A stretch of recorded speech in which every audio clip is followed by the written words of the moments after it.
بسم اللہ الرحمن الرحیم۔ السلام علیکم ورحمۃ اللہ وبرکاتہ۔ میرا نام خدیجہ فاروق ہے اور میں مدرسہ تعلیم القرآن کی طالب علم ہوں اور میں میٹرک کی اسٹوڈنٹ ہوں۔ آج میں آپ کے سامنے بہت اہم ٹاپک لے کر آئی ہوں، بہت ضروری ٹاپک لے کر آئی ہوں، بہت مہم ٹاپک لے کر آئی ہوں، بہت امپورٹنٹ ٹاپک لے کر آئی ہوں، موسٹ امپورٹنٹ ٹاپک لے کر آئی ہوں۔ وہ اہم ٹاپک ماد ہے۔ ہم پہلے بھی ماد پر ڈسکس کر چکے ہیں، جن کی ویڈیو ڈسکرپشن میں موجود ہے۔ جیسے کہ میں نے پچھلے پروگرام میں بیان کیا کہ رسول خدا نے فرمایا الدنیا مزرعۃ الآخرہ، دنیا آخرت کی کھیتی ہے۔ جو تم اس دنیا میں بوگے وہی آخرت میں کاٹو گے، یعنی جو بھی تم اس دنیا میں کام انجام دو گے، جو بھی تم اس دنیا میں اعمال بجا لاؤ گے، اس کی جزا اور سزا آخرت میں ملے گی۔ تو اب ذہنوں میں سوال آتا ہے کہ ماد کی عدالت کیسی ہوگی؟ قیامت کے دن اللہ تعالیٰ انسانوں سے حساب و کتاب کیسے لے گا؟ ماد کے دن روز محشر اللہ تعالیٰ کیسے حساب و کتاب لے گا؟ انسان چونکہ اس دنیا میں رہ رہا ہے، در حقیقت میں وہ قید میں رہ رہا ہے۔ اس لیے جب بھی قیامت کی عدالت کی بات کی جاتی ہے، جب بھی ماد کی عدالت کی بات کی جاتی ہے، جب بھی ماد کا تذکرہ آتا ہے، تو انسان کے لیے یہ نئی اور عجیب بات ہے۔ مثال کے طور پر جیسے ایک مینڈک ہے، وہ کنویں میں پیدا ہوا ہے اور کنویں میں ہی اپنی زندگی بسر کر رہا ہے۔ ایک مرتبہ کنویں میں رہنے والے مینڈک کے پاس سمندر میں رہنے والا مینڈک آیا اور آ کر اس نے کنویں والے مینڈک سے کہا کہ تمہیں پتہ ہے کہ جس کنویں میں تم رہ رہے ہو، اس کنویں سے کئی گنا بڑا سمندر ہے۔ تو جب اس نے بات سنی تو اس کے لیے ایک نئی اور عجیب بات تھی۔ کیونکہ اس نے پوری دنیا بھی دیکھی ہی نہیں ہے، اس نے ابھی یہ دیکھا ہی نہیں ہے کہ اس کنویں سے بھی بڑا جہاں ہے، اس کنویں سے بھی بڑی وسیع دنیا ہے۔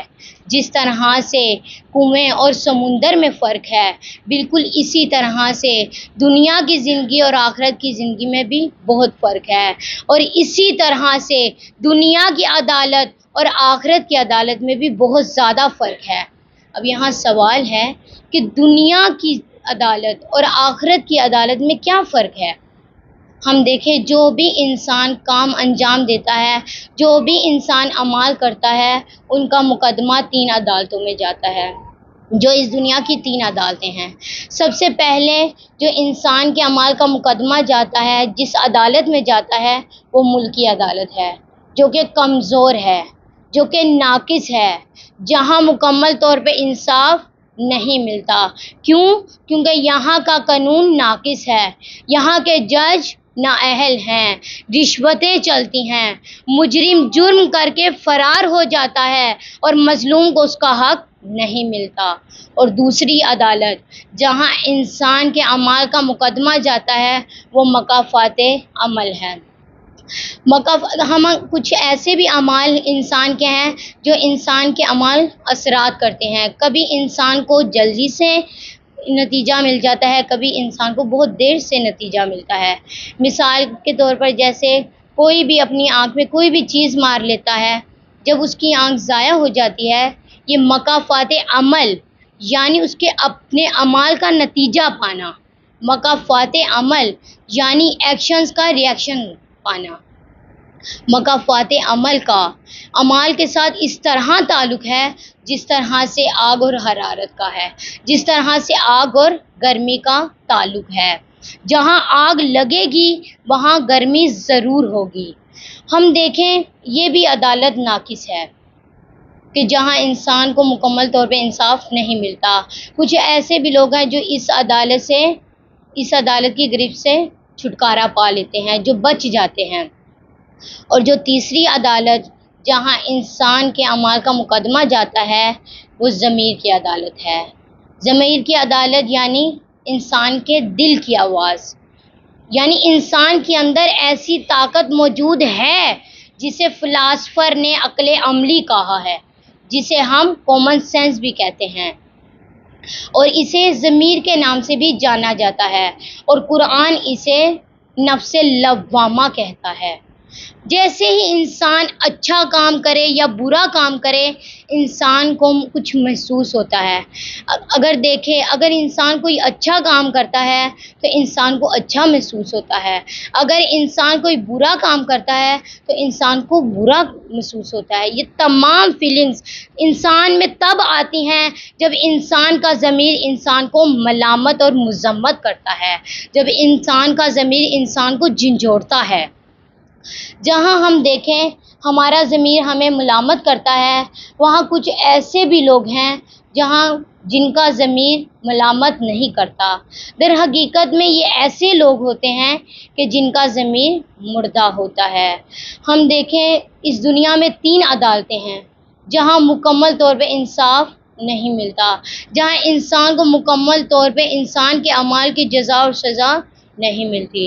اب انسانی عقل کہتی ہے کہ ایسی عدالت ضرور ہونی چاہیے جہاں انسان کو مکمل طور پر انصاف ملے، جہاں انسان کے اعمال کا مکمل طور پر جزا اور سزا ملے۔ وہ قیامت کی عدالت ہے۔ یہ وہ عدالت ہے جس کا قاضی اور حاکم خدا ہے۔ یہ وہ عدالت ہے کہ جس قرآن مجید میں اللہ تعالیٰ سورہ قیامت میں اس کی قسم کھاتا ہے اور فرماتا ہے بسم اللہ الرحمن الرحیم لا اقسم بیوم القیامہ ولا اقسم بالنفس اللوامہ ایحسب الانسان ان لن نجمع عظاما بلا قادرین علی ان نسوی بنانا بل یرید الانسان لیفجر اماما یسأل ایان یوم القیامہ فاذا برق البصر وخسف القمر وجمع الشمس والقمر یقول الانسان یومئذ این المفر کلا لا وزر الی ربک یومئذ المستقر ینبأ الانسان یومئذ بما قدم وأخر بل الانسان علی نفسہ بصیرہ ولو القی معاذیرہ۔ خدا فرماتا ہے لا اقسم بیوم القیامہ، قسم ہے روز قیامت کی، ولا اقسم بالنفس اللوامہ، اور قسم ہے ملامت کرنے والے نفس کی، ایحسب الانسان ان لن نجمع عظاما، اور انسان یہ گمان کرتا ہے کہ ہم اس کی ہڈیوں کو جمع نہیں کر سکتے، بلا قادرین علی ان نسوی بنانا، اور اللہ تعالیٰ فرماتا ہے کہ ہم اس چیز پر بھی قادر ہیں کہ ہم انسان کی انگلیوں کو نشانوں کو بھی بنا سکتے ہیں، ہم انسان کے فنگر پرنٹس بھی بنا سکتے ہیں، بل یرید الانسان لیفجر اماما، لیکن انسان یہ چاہتا ہے کہ انسان کو کوئی ٹوکنے والا نہ ہو، انسان کو کوئی روکنے والا نہ ہو۔ فاذا برق البصر، اور انسان کی آنکھیں حیران رہ جائیں گی، قیامت والے دن انسان کی آنکھیں دیکھتی رہ جائیں گی۔ وخسف القمر، چاند بے نور ہو جائے گا۔ یقول الانسان یومئذ این المفر، اور انسان کہے گا کہ ہم کہاں جائیں۔ وجمع الشمس والقمر، اور چاند اور سورج مل جائیں گے۔ وخسف القمر، اور چاند بے نور ہو جائے گا۔ یقول الانسان یومئذ این المفر، اور انسان اس دن کہے گا کہ ہم کہاں جائیں۔ کلا لا وزر، کوئی بھی ٹھکانہ نہیں ہوگا۔ الی ربک یومئذ المستقر، اس دن ٹھکانہ صرف خدا کے پاس ہوگا۔ ینبأ الانسان یومئذ بما قدم وأخر، اور اللہ تعالیٰ تمہیں خبر دے گا جو تم اعمال ساتھ لائے ہو اور جو تم اعمال پیچھے چھوڑ کے آئے ہو۔ بل الانسان علی نفسہ بصیرہ، اور اس دن انسان اپنے نفس سے بخوبی جانتا ہوگا۔ ولو القی معاذیرہ، اور اس دن جو بھی انسان معافیا مانگے گا اس کی معافیا کام نہیں آئیں گی۔ یہ وہ عدالت ہے جس کی خدا قسم کھاتا ہے، یہ وہ عدالت ہے جس کا حاکم خدا ہوگا۔ یہ کیسی عدالت ہے جس کا خدا قسم کھاتا ہے؟ یہ وہ عدالت ہے کہ جہاں سفارش کام نہیں آئے گی، جہاں کسی بھی قسم کے تعلقات کام نہیں آئیں گے۔ یہ وہ عدالت ہے جہاں بجلی کی تیزی کے ساتھ فیصلے ہوں گے۔ یہ وہ عدالت ہے جہاں انسان کے اعمال گواہی دیں گے۔ یہ وہ عدالت ہے جہاں انسان کے اعضاء گواہی دیں گے۔ یہ وہ عدالت ہے جہاں جس کا حاکم خدا ہوگا۔ یہ وہ عدالت ہے جہاں انسان کے اعمال جزا اور سزا کے لیے شکلیں تبدیل کریں گے۔ یہ وہ عدالت ہے جہاں گناہ گار کو نامہ اعمال دیے جائیں گے اور گناہ گار فریادیں بلند کریں گے۔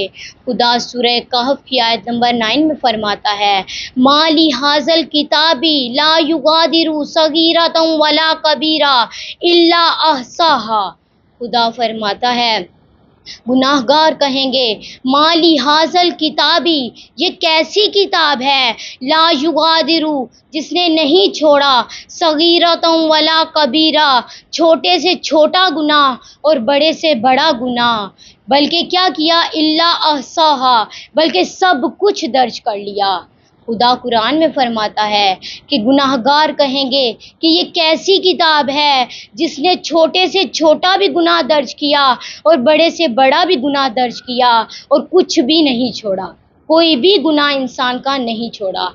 جیسے میں نے آپ کو پچھلے پروگرام میں بیان کیا کہ مات کا ٹاپک بہت وسیع ہے، اور اللہ تعالیٰ نے اگر توفیق دی تو ہم اگلے پروگرام میں اگلے ٹاپک کو بیان کریں گے۔ اتنی دیر کے لیے اللہ حافظ۔